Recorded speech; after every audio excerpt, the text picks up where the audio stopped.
Now let us begin by entering, for just a moment, into a silence within ourselves. Not the silence of forced quiet, but the inner stillness in which truth announces itself. For unless we become receptive, unless we become still, we cannot hear the gentle whisper of the Spirit that reveals our true identity. And it is this identity that has been misunderstood, misrepresented, and hidden beneath centuries of fear, guilt, and human belief. For generations we have been taught to see ourselves as sinners, separate, unworthy, forever trying to win the favor of a God who appears distant and withholding. My friends, this belief did not come from God. It came from the human mind, from a sense of separation that never existed in truth. There is no place in the infinite activity of God where a sinner can be found. There is no such being in the kingdom of God. There is only the child of God, pure, whole, and untouched by anything the human mind calls sin. The tragedy of the sinner concept is not merely that it fills individuals with shame, but that it blinds them to the presence already within. It makes one search outward for forgiveness, outward for redemption, outward for a God who can only be found at the center of one's own being. And so today, let us lay aside, even if only for a moment, the entire mental burden of unworthiness. Let us release the centuries-old conditioning that tells us we must climb some ladder of moral improvement in order to be accepted. God is not withholding anything from you. God is not waiting for you to become better, holier, purer. God is simply waiting to be recognized as the very life of your being. You see, when we accept the label of sinner, we accept a false identity. We accept a selfhood apart from God. And the moment we do that, we step into a life of effort, struggle, guilt, and fear. But when we awaken, when the veil lifts even slightly, we discover that we were never separate to begin with. We discover that identity is not something we earn, it is something we are. In this hour, we are not here to improve the human self or to polish its virtues. We are here to behold the truth that has been true from the beginning, that the soul within you is the offspring of God, that the spirit within you is one with the infinite, that your true identity is the Christ, God expressing as individual being. And if this is so, and it is, then the entire concept of the sinner melts away like a shadow vanishing in the presence of light. So today, I invite you into a new way of seeing, not self-condemnation, not striving, not pleading with a God you believe is distant, but quiet recognition that the same spirit that animated the life of Jesus, the same presence that formed the worlds, the same love that sustains all creation, this is the very essence of your being. And the purpose of this class is to bring that recognition into your consciousness so clearly, so gently, so deeply, that you may walk free of the old identity and rest in the truth of your divine sonship. Let us move more deeply now into this great truth. For unless we understand the nature of the lie, we cannot awaken to the nature of the self. The entire burden of human experience rests upon one fundamental misconception, the belief that we exist as beings separate and apart from God. This belief is the foundation of the so-called sinner identity, but it is also the root of every fear, every limitation, every discord that has ever appeared in our lives. And yet, my friends, it is a belief without substance, a dream accepted as reality simply because the world has agreed upon it. You see, the human mind, the mind that judges, fears, condemns, remembers offenses, imagines a future, and clings to the past, that mind can never know its own source. It can never comprehend the nature of God because it is, but the mechanism of the personal sense of self, the human mind, is not the instrument of realization. It is the veil that obscures it. And so long as we attempt to understand spiritual truth through the intellect, we will remain in the bondage of contradiction. The separation we feel is not an actual condition. It is a state of awareness, darkness. It is the sleep of forgetting what we are. Just as a man who dreams he is drowning awakens to find himself safe in his bed, so too do we awaken to discover that the entire drama of separation existed only in the dream of the personal mind, the human self, the one burdened with guilt, striving for improvement, frightened by its own inadequacy, is not the self that God created. It is a construct of thought, inherited from centuries of conditioning. It lives by reaction, by fear, by desire, by the belief in two powers, good and evil, God and the world, spirit and matter. And as long as we identify with that self, we must live under the law of duality. But listen closely. Nothing the human self attempts can bring it into union with God, because union already exists. The work is not to become one with God. The work is to awaken to the oneness that has never been broken. The sinner identity cannot awaken. Only the Christ can awaken. The frightened self cannot lift itself into spiritual vision. Only the spirit within can reveal the truth of its own nature. This is why, when Jesus said, "I can of mine own self do nothing," he was revealing the great mystical secret. There is no power in the human mind to know God. It is not equipped for that. It is not designed for that. The human mind belongs to the world of effect, whereas spiritual realization belongs to the realm of cause. And until we relinquish trust in the human mind, in its schemes and judgments, we cannot hear the still small voice that whispers, "Thou art ever with me, and all that I have is thine." The sense of separation, then, is not something we must overcome. It is something we must stop believing in. It is the acceptance of a false identity that must fall away, not by effort, but by recognition. When we see that the sinner self is nothing more than a misperception, we begin to sense another presence behind the mask, a deeper life flowing beneath the thoughts, a quiet I that has never been afraid, never been guilty, never been apart. In this recognition, the entire structure of separation crumbles. And as it crumbles, a new light begins to dawn, the light of spirit, the awareness of oneness, the realization that God has never been distant and you have never been other than the expression of his own being.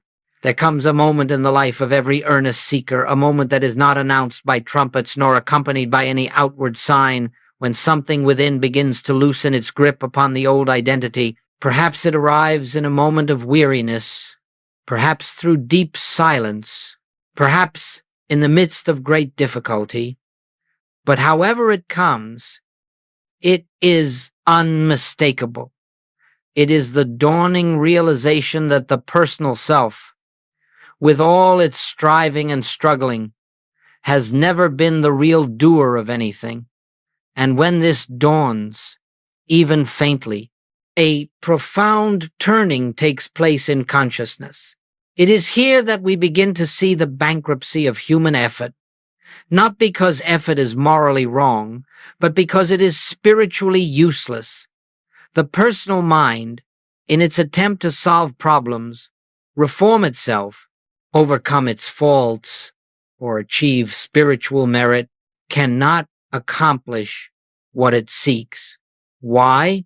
Because the problems created by the sense of separation cannot be resolved by the sense of separation.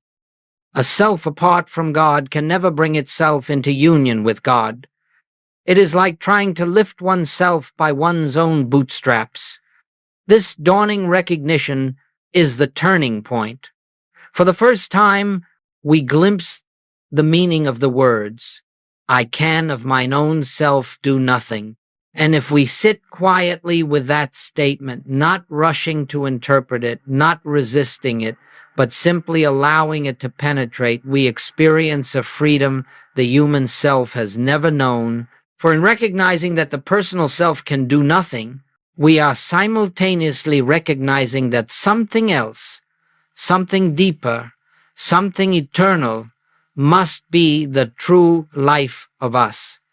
At this moment, the old identity begins to fade. The I that was anxious, the I that felt guilty, the I that tried to be better, begins to dissolve like mist in sunlight. You may notice a lightness, a silence, or simply a release from the compulsion to fix yourself or justify yourself. This is not passivity. It is the emergence of a new center, of being a center not located in the mind, but in the spirit. It is here that many become frightened, for the ego interprets dissolution as death. But I tell you, this is not death. It is birth. It is the birth of the true self, the Christ self, rising within your own consciousness. And as this new awareness begins to unfold, one notices something beautiful. The struggle to reach God is replaced by the recognition that God has always been reaching you. This turning point does not come through reading or study alone.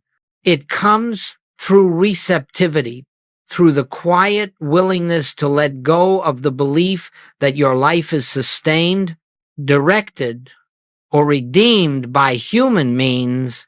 It comes when you stop trying to become spiritual and instead yield to the truth that spirituality is the very essence of your being. In this new light, you begin to understand that all your efforts to be good, all your attempts to earn grace, were based on the false idea that God was outside of you. And when that belief falls away, you discover that the divine presence is not something you reach, it is something you reveal. This is the turning point. When the sinner identity begins to crumble and the child of God begins to appear, when the facade of personal power dissolves and the true power, the Father within, comes into view, when prayer is no longer supplication, but listening, when life is no longer struggle, but unfolding, when you cease trying to live your life and allow life to live itself as you, and once this turning has begun, once this inner shift has taken root, the path forward is no longer a matter of effort. It becomes a matter of surrender, of recognition, of quiet and steady awareness of the presence that now stirs within. Now we come to the sacred moment, the moment upon which the entire spiritual journey turns. For once the personal sense of identity loosens its hold, even slightly, something wholly new begins to reveal itself, not through human thought, not through imagination, not through mental effort, but through the quiet operation of grace. It is the revelation of the Christ identity as your very self. And I tell you, nothing in the outer world can compare to this recognition. No achievement, no attainment, no human joy approaches the wonder of discovering who you truly are. Let us understand what takes place here. We are not discovering a new self. We are not receiving a new nature. We are simply awakening to what has always been the truth of our being. The Christ identity is not an attainment. It is a revelation. It is the uncovering of that which has forever existed at the core of our being, hidden only by the belief that we were something else. The Christ is not a person. Do not make that mistake. The Christ is the divine consciousness. Individualized as you, it is the light that was in the beginning, the presence that speaks through the silence, the life that animates every living soul. When we speak of the Christ, we speak not of someone who walked the hills of Galilee 2,000 years ago, but of the eternal I that has been alive in you since before time. And it is this I, this spiritual I, that begins to make itself known. When the personal I grows quiet, you will not hear it with physical ears, nor will you see it with physical eyes. You will feel it as a presence. You will sense it as a depth. You will recognize it as the essence of your being that has never been frightened, never been guilty, never been wounded, never been separate. In this holy revelation, something astonishing happens. You begin to see that the self you feared, the self you condemned, the self you struggled to improve, was never the self that God created. It was a shadow, a mistaken identity. And as the Christ identity dawns, the shadow dissolves. No battle is needed. No struggle is required. The sunlight does not fight the darkness. It simply shines, and darkness cannot remain. When this recognition begins to unfold, life takes on a new meaning. You feel a presence going before you. You sense a wisdom, not your own, directing your steps. You notice a peace that does not arise from circumstances but from the deep realization that you are no longer living as a separate, struggling, frightened being. You are living as the transparency through which the divine love reveals itself. The revelation is not dramatic. It is not emotional. It is quiet. It is gentle. It is felt as a subtle shift in the inner atmosphere, a soft recognition. Ah, I am not what I thought I was. There is something within me that is eternal. There is something within me that is divine. And as this awareness grows, you begin to understand the words, "Before Abraham was, I am." You begin to see that your true identity is not born of flesh, nor shaped by human experience. It is not subject to age, to time, to disease, or to limitation. It is the eternal expression of the infinite pure spirit, unchanging and undivided. This is why Goldsmith taught that healing, supply, peace, harmony, these are not demonstrations you achieve. They are the natural unfoldments of recognizing your true identity. When you know yourself as the Christ, you stop feeling needy, you stop begging, you stop fearing, you stop asking for life to be different. Instead, life begins to reveal itself from within through the activity of the presence that has taken its rightful place. At the center of your awareness, in this revelation, prayer becomes listening, healing becomes seeing, living becomes abiding. You are no longer a sinner reaching for God. You are the child of God through whom God expresses. You are the instrument through which love reveals its own infinite nature. And the more you rest in this recognition, the more the Christ lives your life for you. This is the turning of water into wine, the transformation of human selfhood into spiritual identity. It is the moment in which your entire life begins to unfold from within, through grace, rather than from without, through effort.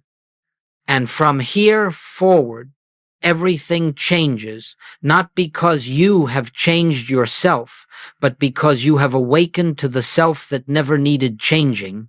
When the revelation of your true identity begins to take form within you, something subtle but profound occurs. Life itself changes, not because the world has altered, but because you are no longer approaching it from the standpoint of a separate self. You are no longer meeting experience as a sinner in need of forgiveness, nor as a struggler battling conditions. nor as a mind attempting to manipulate circumstances. You begin to live as one who knows, perhaps only faintly at first, yet unmistakably, that you are the child of God, the offspring of the infinite, the expression of a presence that cannot be wounded, diminished, or deprived. This shift does not take place with fanfare. It does not announce itself outwardly, but something inwardly settles. Something relaxes. Something that has been tense for years, sometimes for lifetimes, begins to loosen. The burden of self-improvement lifts. The strain of proving yourself fades. The fear of punishment dissolves. For in the awareness of sonship, you realize that there is nothing to atone for, nothing to earn, nothing to fix.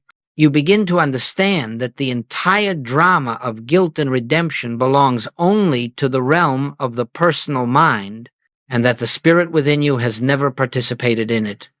Now observe the changes that follow. Where once relationships were fraught with fear, sensitivity, and conflict, a new gentleness emerges.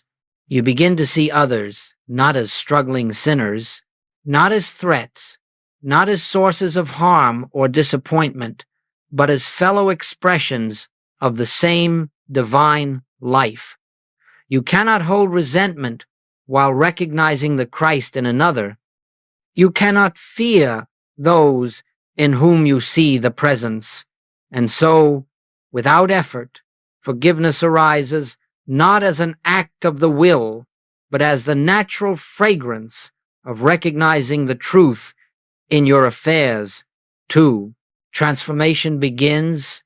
Supply, which once seemed dependent on effort, strategy, or struggle, takes on a different character.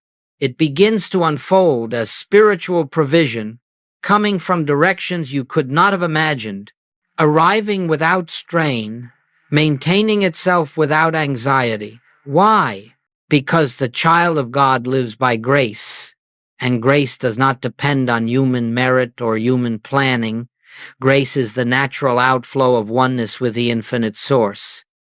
Likewise, the body responds to this shift when you no longer identify as a guilty, fearful, condemned being. The tensions that produce illness begin to dissolve.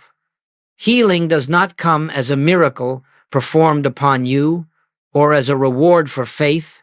Healing comes because the false sense of self that produced fear, guilt, and resistance has been replaced by an awareness of harmony, peace, and spiritual identity. The body becomes an instrument of expression, not a battlefield of conflict. You may also notice that your responses to life change. Where once you reacted to appearances with fear, anger, or urgency, now there arises a stillness, a pause within which the presence makes itself known. You begin to live from the center, not the surface. You begin to respond from spirit, not from emotion. You begin to move through life guided rather than driven. And this guidance does not come as dramatic visions or mystical signs. It comes quietly, gently, through intuition, through inner knowing, through the simple awareness of the next right step. All of this is possible because the fundamental belief that you are a separate, guilty self has dissolved. You are no longer trying to earn your place in the kingdom. You are beginning to realize that you never left it. You are no longer trying to become holy. You are recognizing that holiness is the nature of your being. You are no longer praying to a distant God. You are living from the God that is your life. And the beauty of this transformation is that it does not depend on outer conditions. It does not matter whether your circumstances remain the same for a time. It does not matter whether the world acknowledges your growth. The transformation takes place in consciousness. And as consciousness expands into the realization of oneness, the outer world inevitably mirrors this inner change. Harmony begins to appear not because you forced it, but because harmony is the nature of the Christ within you.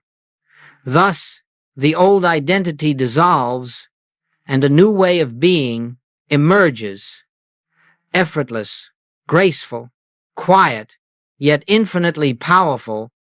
You live now not as a sinner trying to reach God, but as the child of God through whom God expresses its love, its intelligence, its abundance, and its peace. And this, my friends, is the beginning of true freedom, the freedom that comes not from changing the world, but from knowing who you are in the midst of it, now that we have seen the beginnings of transformation that arise when the false sense of identity loosens. Let us turn to what may be called practice. But I must remind you, practice in the infinite way is not a method for gaining something, nor is it a technique by which you change the world or even change yourself. Practice, as we use the word, is simply the art of recognition, the steady returning of your attention to the truth of your being until the truth lives you, breathes you, moves you, and expresses itself as you. We are not adding anything to you. We are uncovering that which is already present. The Christ identity does not need to be developed. It needs to be recognized. It does not need to be strengthened. It needs to be acknowledged. And so our practice is not effort, it is remembrance. Let us begin with inner listening. Every day indeed, many times a day, allow yourself a moment in which you turn inward, away from the noise of the world and the chatter of the mind, and rest in stillness. Do not seek a message. Do not try to hear words. Do not attempt to receive guidance. Simply be still and know. This knowing is not intellectual. It is a felt awareness of presence. It is the quiet recognition. Here, within me, is the life of God, whether you feel it or not, whether there is sensation or silence. The practice is the same. You turn within and acknowledge the invisible that animates your being. Next comes the practice of identity. Throughout the day, gently remind yourself not as affirmation, not as repetition, but as recognition who you truly are. When fear comes, acknowledge, this fear is not mine, for the I that I am is spirit. When lack appears, recognize, this appearance has no power over the Christ that I am. When confronted with conflict, quietly remember, the presence within me is the presence within all. These are not words used to change the outer picture. They are openings in consciousness, through which the deeper realization dawns that you are not the outer human trying to manage life, but the inner Christ expressing itself through experience. Let me remind you also of the practice of non-reactivity. The outer human self reacts. The inner Christ responds. Whenever possible, do not meet the world with impulsive judgment, emotion, or fear. Instead, pause even for a breath and allow the inner presence to rise. That pause is the doorway through which grace enters. That pause is the space in which the human mind yields to the divine. Mind, in this practice, you will find that your life becomes less noisy, not because the world has changed, but because you no longer live from the surface. You begin to dwell in the center, in the place where God is known, and from that center, the world appears differently. There is also the practice of seeing. See the Christ in others, not by forcing yourself to think loving thoughts, but by recognizing that the same life that animates you animates everyone. When someone appears as adversary or stranger, quietly say within yourself, behind this appearance is the same presence that lives in me. This recognition does not change them. It reveals you. It brings you into alignment with the truth. And in that alignment, discord dissolves. Now, some will ask, how long must I practice? As long as you believe yourself to be an outer human, practice is necessary. But as recognition deepens, you will find that practice becomes effortless. It becomes your natural state. You live more frequently from the awareness of the inner Christ and less from the demands of the personal self. The shift happens gradually at times and suddenly at others, but it happens. It must happen because it is not your effort that accomplishes it. It is the nature of truth revealing itself. Remember always that practice is not striving. It is surrender. It is not asking. It is listening. It is not achieving. It is recognizing. And as you continue in this gentle remembrance, the Christ identity will begin to shine through you, not as something you do, but as what you are. As this inner practice becomes natural, as you return again and again to the quiet recognition of the presence within, something deeper begins to occur, something that cannot be forced, cannot be hurried, and cannot be achieved by any human effort. It is the gradual and sometimes sudden disappearance of the old identity, the sinner self, the personal sense of me loses its solidity. It becomes transparent.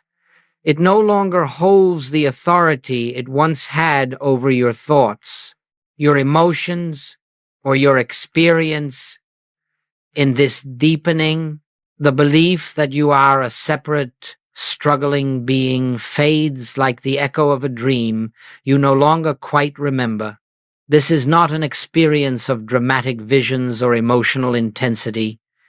It is, rather, a quiet realization that the one you thought you were, the one you tried to improve, defend, justify, correct, or condemn, has no real substance.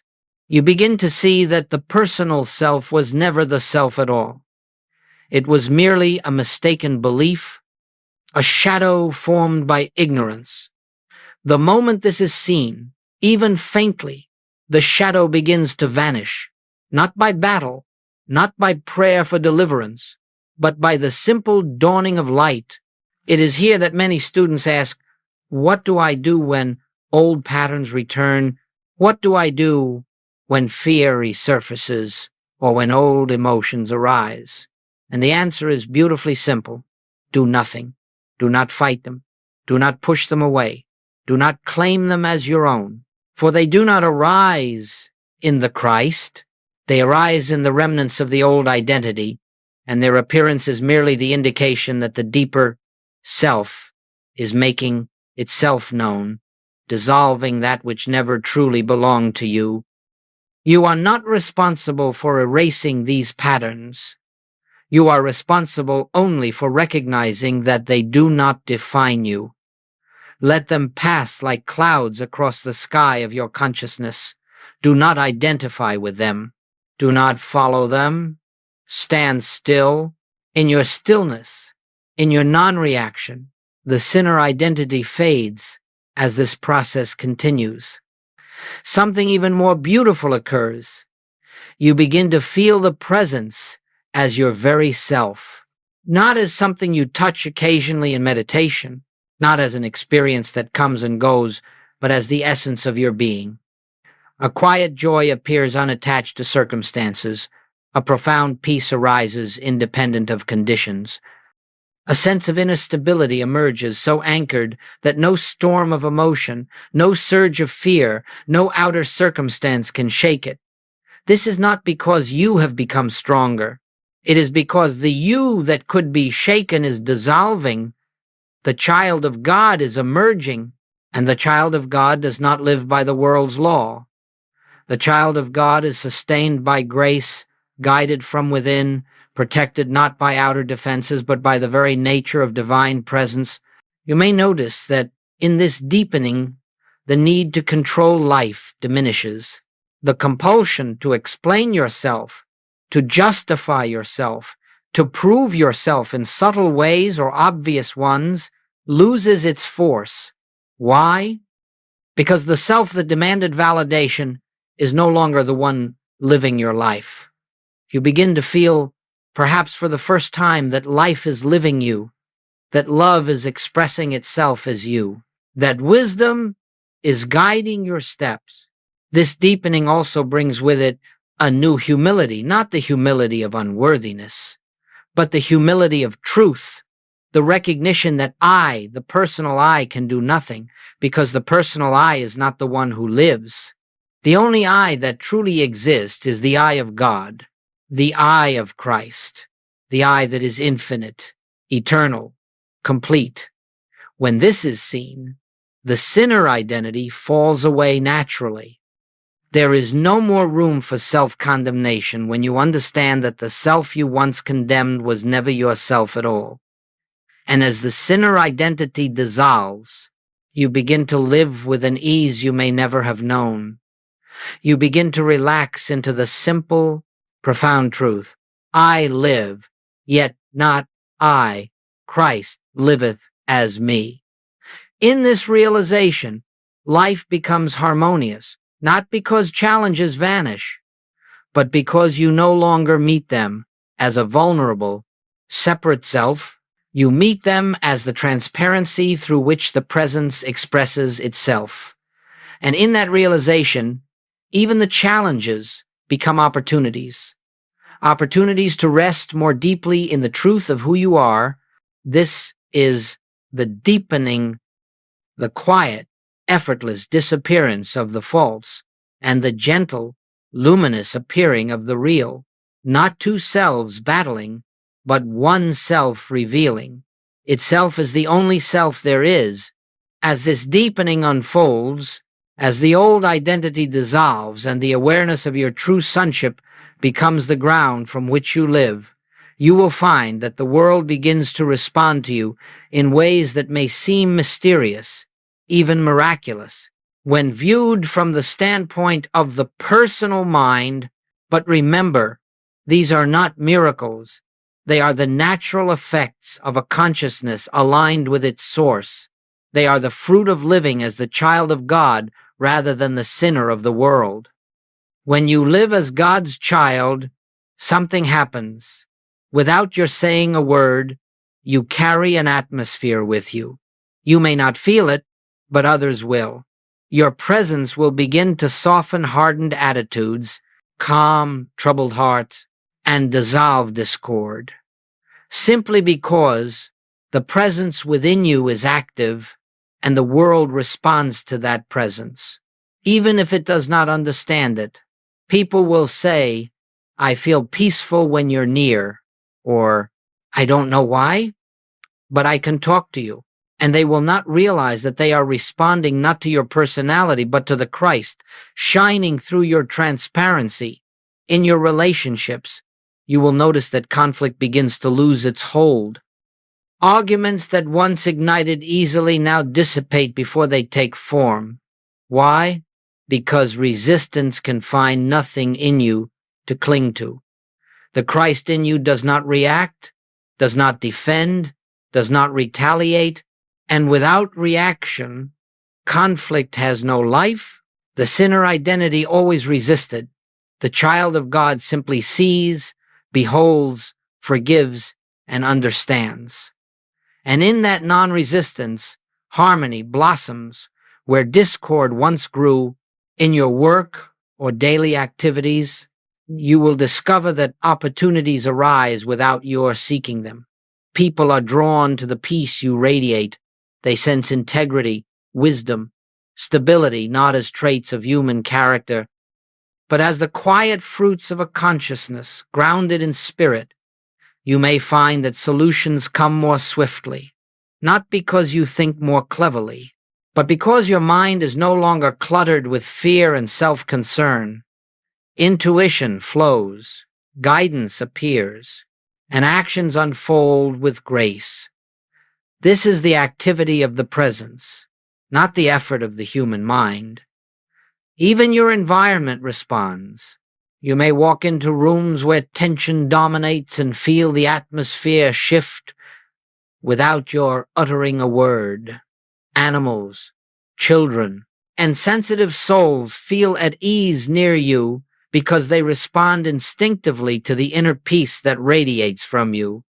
You will see that the world does not change because you try to change it. It changes because you are no longer meeting it through the lens of a separate identity.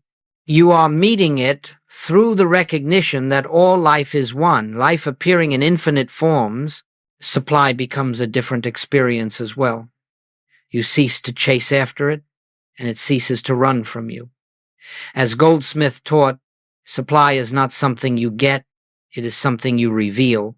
And as you live from the truth of your oneness with the infinite, supply flows naturally from unexpected places, in perfect timing, and with no sense of strain. The child of God does not wonder where his bread will come from, for he lives in the consciousness that all that the Father hath is forever pouring through him. Perhaps one of the most beautiful fruits of this realization is the freedom from fear, not because danger has vanished from the world, but because you no longer live as the one who can be harmed. You know that you are the life of God expressing itself. And in that realization, fear loses its power. You walk in the world with a quiet confidence, not arrogance, not bravado, but the calm assurance that you are upheld by an invisible presence that goes before you, prepares the way, and surrounds you. And what shall we say of the effect on those around you? They will not always understand what has changed, but they will sense that something in you blesses them. They may come to you for comfort without knowing why. They may ask for counsel without realizing that they are seeking not your wisdom, but the presence that speaks through you. You become, without intention, a beacon, a light not of your own making, but of God shining through a consciousness that no longer blocks it. This is why Goldsmith often said that the greatest service you can render the world is the transformation of your own consciousness. When you live as the child of God, your very presence becomes a healing influence. You uplift without speaking. You calm without effort. You heal without trying, for you have ceased to live as a separate self, and the world responds to the Christ as naturally as flowers turn toward light. This is the fruit of sonship, not a reward, not a prize, but the inevitable expression of a consciousness that knows its source. And as this fruit appears in your life, you will understand deeply, silently, that God's child is not something you became. It is what you have always been. And the world is simply recognizing what has at last been revealed. And now, as we come to the close of this time together, let us rest again in the simplicity of truth, not the truth that the human mind seeks, not the truth that is argued about or defended, but the truth that is felt in the quiet depths of one's being, the truth that dissolves all fear, all guilt, all sense of separation. It is the truth of who you are, the truth of who you have always been, the child of God, the living expression of the infinite, the embodiment of a presence that cannot be tarnished, diminished, or lost. All that has been said here today is not given for the purpose of acquiring knowledge. It is given so that something within you may awaken, something that has slept beneath years of conditioning and centuries of inherited belief. You do not need to become spiritual, for spirituality is the essence of your being. You do not need to reach God, for God is the life that breathes you. You do not need to purify yourself, For the self that God created needs no purification. What is needed is only recognition, gentle, steady, quiet recognition of the presence that has never left you. Let this truth take root. There is no sinner sitting here. There never has been. There has been only a mistaken identity, a false concept, a shadow formed by ignorance of one's source. But shadows have no substance. The moment you turn toward the light, the shadows dissolve of themselves. And so it is with the sinner identity. It falls away the instant you recognize that your true identity is the Christ of God, eternal, whole, complete. From this day forward, allow self-condemnation to have no place in your consciousness. You cannot condemn a shadow and make it real. You cannot condemn yourself without condemning an illusion. Instead, behold yourself as God beholds you, pure, innocent, one with the Father, inseparable from the source of all being. Every time the old voice arises, I am unworthy, I have failed, I am separate, meet it with the quiet truth, that is not I. I am the Christ, the child of the living God, not with force, not with insistence, but with simple recognition. Let this recognition become your resting place. Let it become the home to which you return in moments of silence, in moments of fear, in moments of joy, in moments of doubt, for the presence within you is not intermittent, it is constant. It does not come and go, your awareness of. It comes and goes. And as you abide more frequently in this awareness, you will find that life takes on an entirely new character, lighter, freer, more peaceful, not because you have changed the world, but because you have awakened to the truth of the self that walks through it. Now let us enter, for these last moments, into a deep inner quiet, a silence in which all striving ceases and only being remains. Let us rest in the consciousness that God is the life of us, the mind of us, the soul of us, and as this truth settles into our awareness, let us feel the burden lift, the fear dissolve, the old identity fall away. For in this stillness, the Christ stands revealed, not as something separate from you, but as the very essence of your being. Carry this awareness with you. Let it be the invisible mantle around your shoulders, the soft light in your heart, the steady foundation beneath your feet. Wherever you go, the presence goes. Whatever you do, the presence does. And as you live from this truth, you will find that your life becomes a quiet blessing to the world, not through effort, but through being. My friends, you have never been separate. You have never been alone. You have never been a sinner. You have always been, and will forever be, the beloved expression of the infinite rest. In that truth, live in that truth, and let that truth live as you.